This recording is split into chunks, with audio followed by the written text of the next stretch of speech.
You think 2024 is nuts? Hold my beer, history says. We got kings losing their heads, plagues wiping out continents, and people actually the music of Nickelback.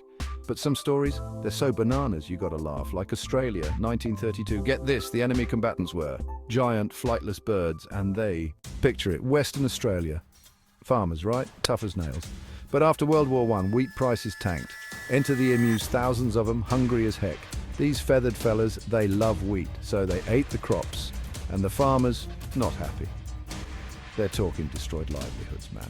Imagine a sea of giant, fluffy dinosaurs eating your profits. Not cool, emus. Not cool.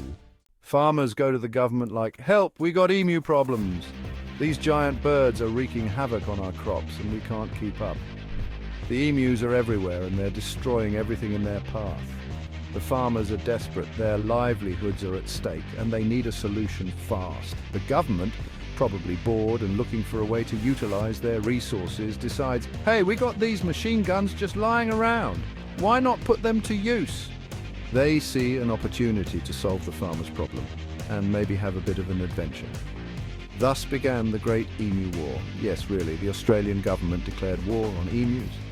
It sounds like a joke, but it was a serious military operation. The government mobilized troops and prepared for battle against these flightless birds. The emus, however, were not going to go down without a fight. They sent in soldiers, actual military dudes with Lewis guns. These were experienced soldiers, trained for combat, now facing an unexpected enemy. The emus were fast, agile, and surprisingly resilient. Their mission? Take out the emus. You can't make this up. The soldiers aimed their machine guns at the emus, ready to eradicate the problem, but the emus had other plans. Government official. The decision was made to deploy military resources to address the emu problem. It was believed that a strong, decisive action would quickly resolve the issue. It seemed like a practical solution at the time. The government thought that with their superior firepower and military strategy, they could easily handle the emus. And so, the stage was set for one of the most bizarre military campaigns in history. The soldiers, armed and ready, faced off against the emus in a battle that would be remembered for its sheer absurdity. The emus, with their speed and numbers, proved to be a formidable opponent, turning the Great Emu War into a legendary tale of man versus nature.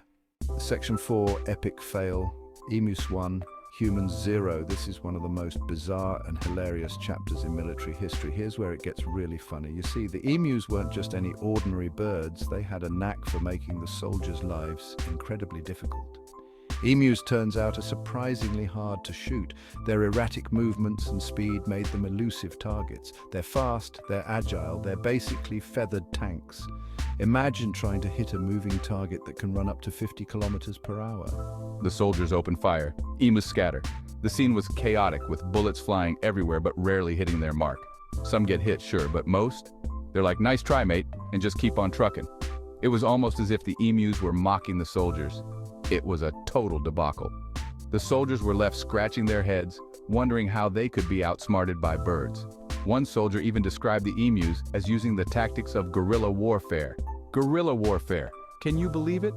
These birds were not just running, they were strategizing. These birds were playing chess while the humans were playing checkers.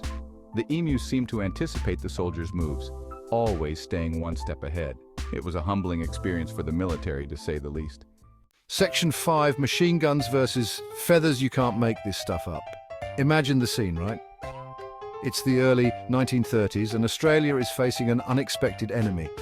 Not another country, not a rebellion, but a bird. Yes, you heard that right, a bird.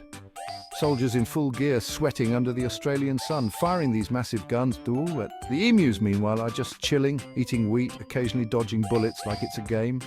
These birds, standing over 6 feet tall, were causing havoc on the farmlands, and the government decided to take military action. You got to admire their tenacity. Despite the firepower, the emus were agile, fast, and surprisingly strategic. They moved in groups, making it difficult for the soldiers to target them effectively. The newspapers ate it up.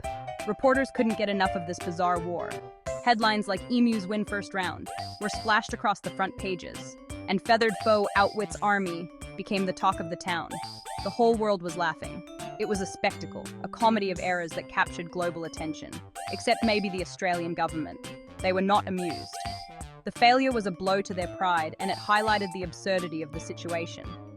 They had underestimated their feathered foes, and the emus had won the first round. Section 6 Cluck U, the Emus Triumph. After a month of this ridiculousness, the army finally withdrew. They'd fired thousands of rounds and barely made a dent in the emu population. The emus, they were completely fine. They kept on eating, breeding, and generally being giant, ridiculous birds. The Great Emu War was a victory for the emus. The lesson: never underestimate the power of a determined bird. And maybe don't bring a gun to a bird fight ever.